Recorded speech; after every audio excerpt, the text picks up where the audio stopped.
Сәлеметсіздер ме балалар? Бүгінгі сабақтың тақырыбы су тіршілік көзі бөлімі бойынша нәтиже сабақ. Мен не үйрендім? Здравствуйте, ребята! Тема сегодняшнего урока по разделу «Вода – источник жизни» итоговый урок. Чему я научился? Оқылым және жазылым. Чтение и письменная работа. Бірінші тапсырма. Мәтінді оқы, суды үнемдеудің ережесін дайында. Первое задание.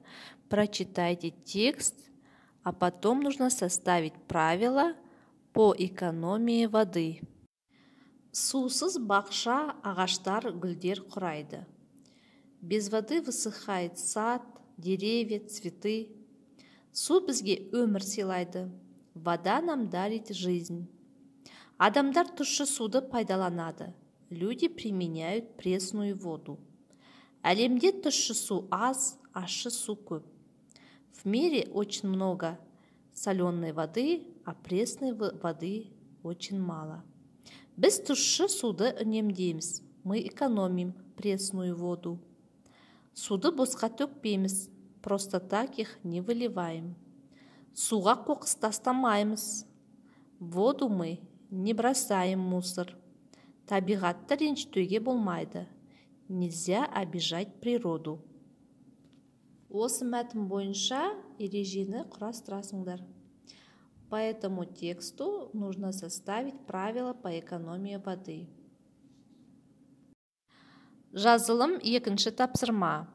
Письменная работа, второе задание. Не, қандай, қайтеді деген сұрақтарға жауап беретін сөздерді бөлек-бөлек жаз. То есть мы должны слова написать, такие слова, которые отвечают на вопрос «что?», «не», «қандай?», «какой?», «қайтеді?», «что делает?». То есть мы должны их разделить на 3 графы.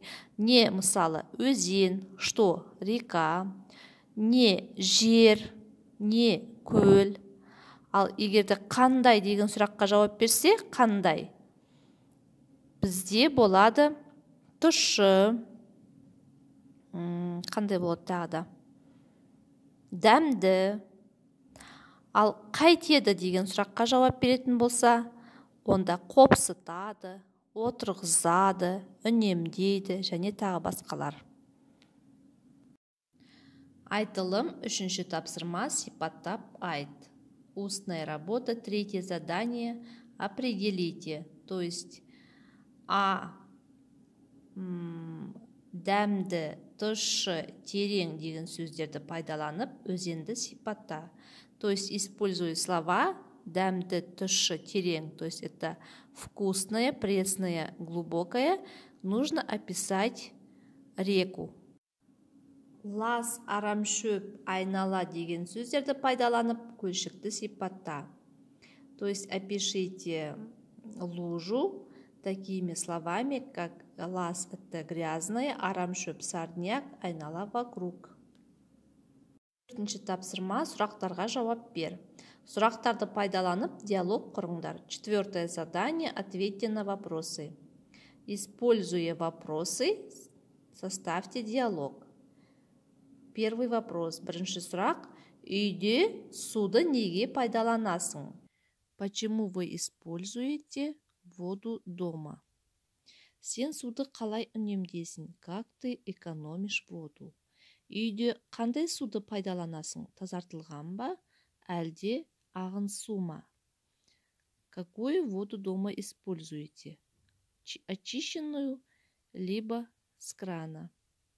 Сенде аквариум бар ма? У тебя есть аквариум? Сен үйде аквариумдағы балықты ұстағың келе ме? Ты хочешь держать рыбу, которая находится в аквариуме? Білгенге маржан. Слова сокровище. Су бар жерде ырыс бар. Ұстап, балық жейсің, бидай егіп, наның жейсің.